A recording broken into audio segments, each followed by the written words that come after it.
On August 19, 2003, a bomb attack on the Canal Hotel in Baghdad killed 22 humanitarian aid workers, including the UN Special Representative of the Secretary-General for Iraq, Sergio Vieira de Mello. 5 years later, the General Assembly adopted a resolution designating the 19th of August, as World Humanitarian Day. Each year, World Humanitarian Day focuses on a theme, bringing together partners from across the humanitarian system to advocate for the survival, well-being and dignity of people affected by crises and for the safety and security of aid workers. Well, this year, the already difficult work carried out by humanitarians has been made even more so by the COVID-19 pandemic. But before we bring in our first guest, let's remember the late Dr. Stella Ameyo Adadevoh, the doctor who stopped Ebola from spreading into Nigeria. It is 6 years today since she did pass away. May her soul rest in perfect peace.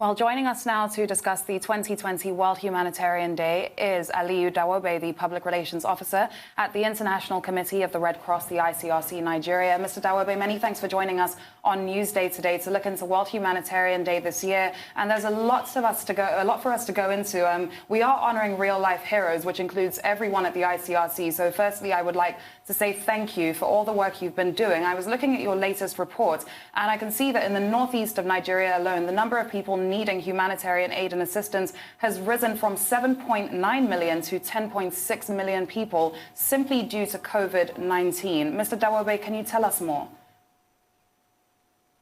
Thank you very much for inviting me to this program.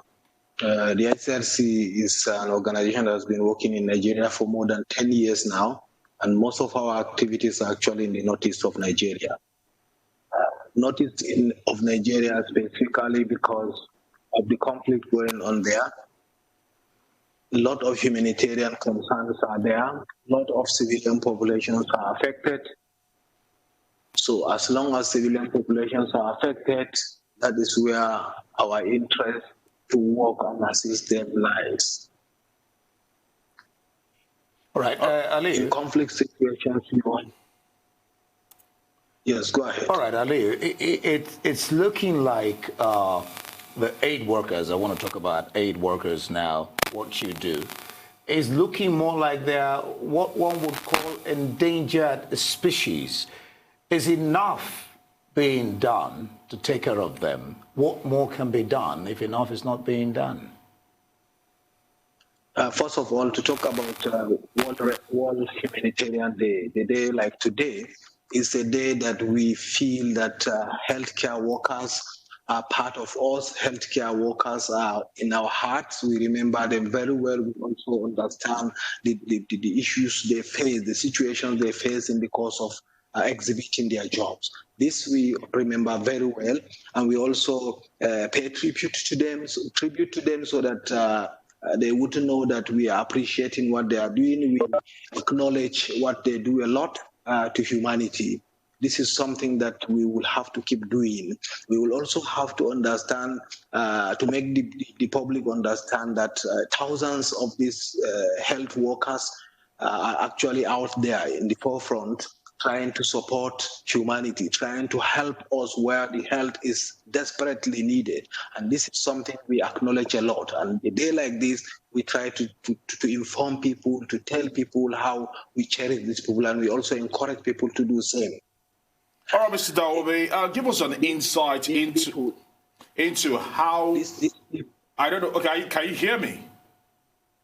Yeah, I can hear you. All right, so I wanted to give us an insight into how the workings are right now for not just the ICRC, but humanitarian workers around the world, where we're seeing multifaceted calamities going on around the world, devastations. At the beginning of the year, we thought the Australian wildfire was going to be one of the highest or the highlight of the year in terms of devastation. Then COVID-19 hit. While we're still coping with COVID-19 also, we now see the bomb, or rather, I beg your pardon, the explosion that happened in Beirut. Talk to us. How stretched are you people and the humanitarian workers and the ICRC at the moment in this year 2020? So talking about COVID-19 and healthcare workers is something that is very, very crucial.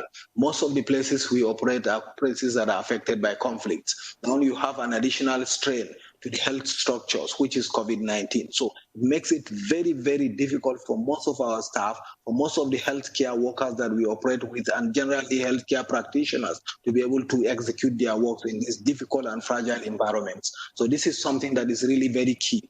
We talk about conflict situations and the overstretch of health care services, and we also talk of many places where you have damaged healthcare services and destroyed healthcare services. So imagine a community that is having no healthcare facilities, and now it is having COVID-19. So this strain will be too much on the healthcare personnel. So thousands of these healthcare personnel are actually out there trying to support. In the countries of the world where we operate, we find a lot of issues going on around healthcare personnel in the course of their operations. They play a very critical role in trying to support people that are affected by this pandemic.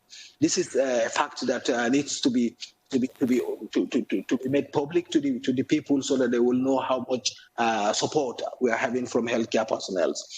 Again, with this, you also have we have in our organization more than 600 cases of either harassment that has been done to healthcare personnel. This is something very, very crucial to us to look at to see how we will be able to avoid this in the future. Harassment that has to do with, verbal or physical assault, discrimination, stigmatization, and so on and so forth. So these are some of the key things that healthcare personnel pass through. We've had these experiences in over 40 countries of the world. And these countries are countries where you have COVID-19 and at the same time, on top of it, you also have conflict that's going on. So these are some of the situations that people are passing. Sometimes this discrimination doesn't just come from people from like on the road. It comes from even family members, relatives, communities in the field, volunteers that are at the forefront that are trying to support people, healthcare personnel that are working closely to see that the pandemic has been overcome. People stigmatize on them. People try to show that they've been in contact with the virus and there is no need for people to go close to them. Their family members sometimes look at them as some people who have had in contact with COVID-19, and now they are afraid to come close to them. So you can see the stigmatization and the suffering these people are passing through in the course of exhibiting their job. Upon all this, there's a lot of pressure that is going on in health structures. Like I mentioned earlier on, in conflict situations, you have a lot of health structures that are damaged. And now you have COVID-19. So on top of this, healthcare personnel are battling to see how they will be able to manage some of these crises, and then they face some of this stigmatization and discrimination from the public. Thank you, Mr. DAWOBE. At this point, I will just have to say thank you for joining us today on Newsday to talk to us more about what the ICRC is currently doing and the plight of humanitarian workers across the world.